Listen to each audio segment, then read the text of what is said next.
Welcome, young scientists. Imagine a mason stacking bricks to build walls, then rooms, and finally an entire building. Just as bricks are the foundation of this building, atoms are the tiny, invisible building blocks that make up everything around us, from your school bag to the distant stars. Atoms are incredibly small. Looking at the figure here, you'll notice a scale that compares sizes from atoms to everyday objects. For example, a hydrogen atom is about 10 to the power of minus 10 meters in size. That's so small that millions of atoms stacked together would make a layer as thin as this very sheet of paper. Isn't that fascinating?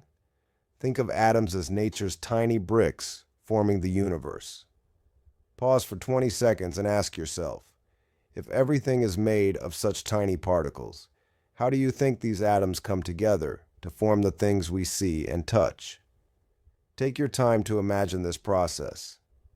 Now that you've had time to think, let me share the answer. Atoms join together to form molecules and matter in various structures, which make things solid, liquid, or gas. This foundational idea opens the door to understanding the chemistry around us. Let's dive deeper into the world of the tiny. Atoms are so minute that we measure their size in nanometers. 1 nanometer is written as 1 times 10 to the power of minus 9 meters. That means if you take 1 meter and divide it into a billion equal parts, each of those parts is a nanometer. Looking again at figure, notice how a hydrogen atom is about 10 to the power minus 10 meters, a size even smaller than a nanometer. Larger than atoms are molecules like water, 10 to the power minus 9 meters, and hemoglobin, which carries oxygen in your blood at about 10 to the power minus 8 meters. Moving to grains of sand and ants, the sizes increase dramatically, now visible to our eyes. This amazing scale difference shows us why atoms are invisible yet so important. Think about this. If an atom is smaller than a water molecule, how do such tiny building blocks relate to the big things you interact with every day? Please pause for 25 seconds and try to imagine how countless atoms join to form objects you see. I hope you predicted correctly. These atoms bind chemically, building molecules and structures that create everything in our world, from water to stones to plants. Have you ever wondered what the surface of a silicon chip looks like at the atomic level? Let's explore figure 3.2, which shows a magnified microscopic image of silicon's surface. Silicon, symbol Psi with atomic number 14, is the backbone of modern electronics, from smartphones to computers. In this image, the bright spots you see represent individual silicon atoms arranged in a neat and orderly pattern called a crystal lattice. Imagine soldiers lined up in formation. That's how silicon atoms are arranged. This regular arrangement controls how electricity moves through silicon, making it a semiconductor. Understanding this atomic layout helps engineers design faster and more efficient electronic devices. Pause for 20 seconds and imagine. How do you think this atomic pattern influences a silicon chip's abilities? Now that you've had time to think, let me share the answer. The crystal lattice arrangement allows controlled movement of electrons, enabling silicon to switch between being an insulator and a conductor, which is essential for electronic circuits. Let's travel back in time to discover how atoms were represented before modern chemical symbols. Figure 3.3 presents symbols created by John Dalton, who was a pioneer in atomic theory. For example, hydrogen was drawn as a circle with a dot, symbolizing the simplest atom. Phosphorus's symbol looks like a circle divided into 3 parts, while metals like copper and gold were represented by circles containing letters like C and G. These symbols were the early ways chemists communicated about elements before universal symbols were standardized.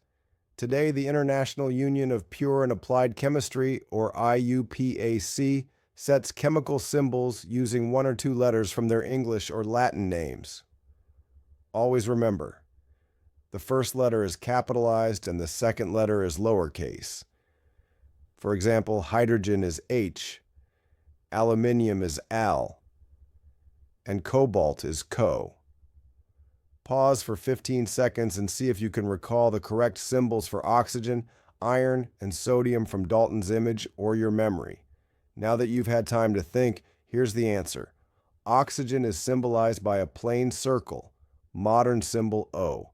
Iron by a circle with a vertical line inside, modern symbol Fe, and sodium's symbol is Na from its Latin name natrium. Did you know that the names of many elements came from the places they were first found or their characteristic colors? For example, copper's name originates from Cyprus, the island where it was first mined. Gold was named for its yellow color, long before we had scientific naming systems. Today, thanks to IUPAC, we have rules for forming chemical symbols mostly by taking one or two letters from the element's English or Latin names. For instance, aluminium is represented by Al, not Al. Chlorine by Cl, cobalt by Co, not Co. Iron by Fe from Latin ferrum, and sodium by Na from natrium. These rules ensure everyone around the world understands chemical formulas. Always remember that the first letter of a chemical symbol is uppercase, while any second letter is lowercase. For example, potassium uses K from its Latin name Kalium, not P. Now let me ask, why do you think standardizing chemical symbols is important for scientists around the world? Please take 15 seconds to think about this. Great thinking. Standard symbols save time, avoid confusion, and allow scientists everywhere to communicate clearly about substances without language barriers. Today we will explore Table 3.1, which shows symbols for some common chemical elements. Instead of spelling out the full name of each element every time, chemists use these simple, standardized symbols. For example, aluminium is Al, copper is Cu, and nitrogen is N. This practice helps scientists write chemical formulas effortlessly and communicate efficiently worldwide. The first column contains elements like aluminium, Al, argon, Ar, and barium, Ba. The middle column lists elements including copper, Cu, gold, Au, and iron, Fe. The third column has nitrogen, N, oxygen, O, and zinc, Zn, among others. Imagine writing water's chemical formula. Instead of writing hydrogen twice and oxygen once, we just write H2O. Pause for 20 seconds and try recalling symbols for three elements from this table. Now that you've thought about it, here are the answers. Hydrogen is H, calcium is Ka, and sulfur is S. This table is your handy reference as you continue to study chemistry. One of the remarkable ideas from John Dalton's atomic theory was that every element has a unique atomic mass. This atomic mass helps us measure and compare atoms because weighing a single atom directly is too difficult.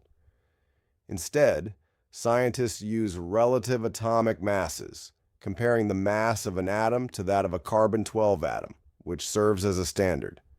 Imagine a carbon atom sliced into 12 equal parts. One atomic mass unit, abbreviated U, is exactly equal to one of these parts. For example, if carbon's atomic mass is 12U and oxygen's atomic mass is about 16U, this means an oxygen atom is roughly 1/3 heavier than a carbon atom. This relative system makes it simpler to calculate how atoms combine in compounds. Imagine weighing fruits relative to watermelon slices, which we'll discuss on the next slide. Pause for 20 seconds and try to think, why is it better to use relative atomic mass rather than actual mass for atoms? Now that you've pondered this, the answer is that atoms are so tiny that measuring their exact mass directly is almost impossible. Using a relative scale simplifies comparisons and calculations in chemistry. To grasp atomic mass better, let's look at a simple and fun analogy with a fruit cellar shown in Figure 3.4. Imagine a whole watermelon, A, which the seller cuts into 12 equal pieces, B. Each watermelon piece, C, represents 1/12 of the entire fruit. Now the seller uses these pieces as units of weight.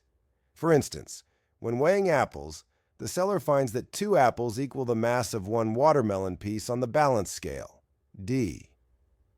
Mathematically, if W sub A is the weight of 1 apple and W sub P is the weight of a watermelon piece, then 2 times W sub A equals W sub P. This setup is similar to how atomic mass units work. Carbon-12 atom is like the whole watermelon, cut into 12 parts, and the mass of other atoms is measured relative to 1/12 of carbon-12. Pause for 20 seconds to think. How does this fruit weighing analogy help us understand atomic masses better? Now that you have thought about it, this analogy shows how chemists measure atomic masses by relating them to a standard reference, just like the fruit seller uses watermelon pieces to weigh apples. Now let's look at Table 3.2, which lists atomic masses of some common elements. Atomic mass is given in unified atomic mass units, which relate to 1/12 the mass of a carbon-12 atom. Hydrogen, the simplest atom, has an atomic mass of 1 U, while carbon weighs 12 U. Nitrogen is heavier at 14 U, and oxygen weighs 16 U. Notice chlorine's atomic mass is 35.5 U. This includes the average of its isotopes, resulting in a decimal value. Sodium at 23 U and calcium at 40 U are examples of heavier elements compared to hydrogen. Knowing atomic masses allows us to calculate molar masses, helping chemists weigh amounts of substances precisely during reactions. Pause for 20 seconds and think, why do you think chlorine has a decimal atomic mass instead of a whole number? Great question. Chlorine has multiple isotopes with different masses. The atomic mass shown is an average, weighted by the abundance of each isotope, which is why it is a decimal. You might wonder, do atoms float around alone? Actually, atoms rarely exist on their own. Instead, they combine in groups called molecules, or exist as charged particles called ions. Molecules, such as water, H2O, are made up of 2 hydrogen atoms bonded with 1 oxygen atom, making a single unit. Ions, on the other hand, are atoms or groups of atoms that carry an electric charge because they have lost or gained electrons. For example, a sodium ion has a positive charge after losing an electron. These molecules and ions then group together in large numbers, building everything we can see, touch, and feel, from the water we drink to the air we breathe and the solid materials around us. Pause for 20 seconds and think. Why is it important for atoms to form molecules and ions in nature? I hope you thought carefully. Forming molecules and ions allows atoms to become more stable and build the diverse types of matter needed for life and the environment. Today's journey took us from imagining tiny invisible building blocks to understanding how scientists measure and represent atoms. Atoms are the foundation of everything around us, incredibly small and measured in billionths of a meter. By joining together as molecules and ions, atoms create the rich variety of substances in our world. Chemical symbols like H for hydrogen and O for oxygen give us a universal language to talk about elements. Atomic mass, referenced against carbon-12, helps precisely measure and predict how atoms combine. Real-world applications of these concepts range from developing new medicines to building computers with silicon chips. Pause for a final 20 seconds and reflect. How do you think the study of atoms might impact your life and the future of technology? Fantastic reflections. The science of atoms underpins nearly all technology and innovations, from energy and medicine to materials and environment, making chemistry a fascinating and powerful field.